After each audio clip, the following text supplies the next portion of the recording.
बिलासपुर के सबसे चहल पहल वाले हिस्सों में से एक पुराना बस स्टैंड में रविवार रात करीब 10:45 पर एक युवक की जघन्य हत्या हो गई। हैरानी इस बात की है कि इस जगह से थोड़ी ही दूर पर तारबहार, कोतवाली और सिविल लाइन थाना है। बावजूद इसके अपराधियों के हौसले इस कदर बड़े हुए हैं कि वह भीड़ भाड़ वाले इलाकों में भी मामूली बात पर हत्या जैसे वारदात को अंजाम दे देते हैं। रविवार रात को नारियल कोठी में रहने वाला 29 वर्षीय राहुल सिंह चौहान केबल टीवी के कार्यालय से रात करीब 8:30 बजे निकला था। घर जाने के बजाय वह अपने दोस्तों के साथ पुराना बस स्टैंड पहुंच गया, जहां उसने शराब पी।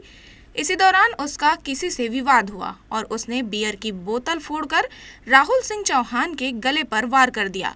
उसके गले से खून का फव्वारा फूट पड़ा और घबरा कर वह इधर उधर भागने लगा, लेकिन 100 मीटर भागने के बाद वह जमीन पर गिर गया और तड़प तड़प कर उसने अपनी जान दे दी।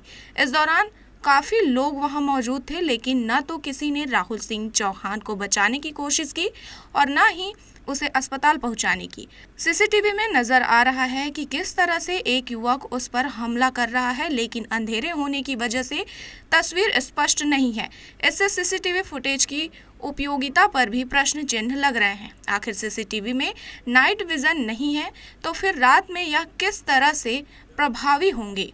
तो वही बड़ा सवाल यह भी है कि जब 10:30 बजे शराब दुकान बंद होने का समय है, तो फिर उसके बाद भी यहाँ शराबियों की भीड़ कैसे रहती है? आसपास के लोगों का कहना है कि यह तो रोज की बात है। इस क्षेत्र में शराब दुकान बंद होने के बाद भी आसानी से शराब उपलब्ध होता है, तो वहीं अन्य तरह से नशे के अड्डे भी यहाँ हैं, जो खतरे की घंटी है। इधर घटना के बाद मौके पर एसपी, एडिशनल एसपी समेत तमाम पुलिस अधिकारी पहुंच गए, लेकिन अभी तक आरोपी तक पुलिस नहीं पहुंच पाई।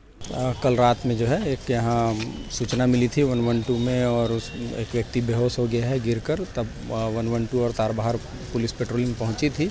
व्यक्ति खून से सना हुआ था, उसके गले में चोट था, उसकी मृत्यु हो चुकी थी, जिस पर तत्काल पुलिस ने फॉरेंसिक टीम बुलाया, डॉग स्क्वाड, फिंगरप्रिंट सभी को विजिट कराया। और हम जो है लगातार अभी यहाँ सीसीटीवी फुटेजेस देख रहे हैं। घटना के बारे में कुछ सुराग मिले हैं और जल्द ही हम जो है आरोपियों तक पहुँच जाएंगे।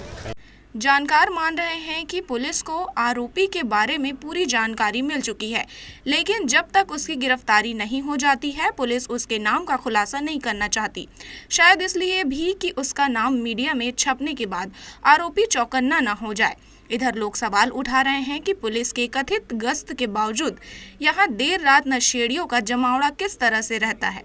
खास बात यह है कि इसके बगल में ही जिला अस्पताल है। इन नशेड़ियों की वजह से कहीं कोलकाता आरजीकर अस्पताल जैसी घटना की पुनरावृत्ति न हो, इसका खतरा भी है। शायद इसलिए एसपी ने तारबहार पुलिस को फटकार लगाते हुए लगातार गश्त की बात कही है। इधर पुलिस को जांच के दौरान राहुल सिंह चौहान की मौत के पहले का एक वीडियो मिला है, जिसमें वह अपने दोस्त सद्दाम का जन्मदिन मना रहा है। इस वीडियो में सद्दाम के साथ अन्य दोस्त भी नजर आ रहे हैं। बताया जा रहा है कि पुराना बस स्टैंड के पास ही ऑटो में बैठकर इन लोगों ने जन्मदिन मनाते हुए केक काटा था। माना जा रहा है कि इसी में से कोई हत्यारा है। एसपी रजनीश सिंह ने कहा है कि हत्यारों की पहचान कर ली गई है, लेकिन फिलहाल यह पता नहीं चल पाया है कि हत्या की वजह क्या है। मुमकिन है कि जल्द ही इस पर से भी पर्दा उठ जाए। वैसे यह जानकारी भी मिल रही है कि राहुल सिंह चौहान के हत्यारे के साथ उसकी रंजिश थी और दोनों ही एक दूसरे के जान के दुश्मन थे।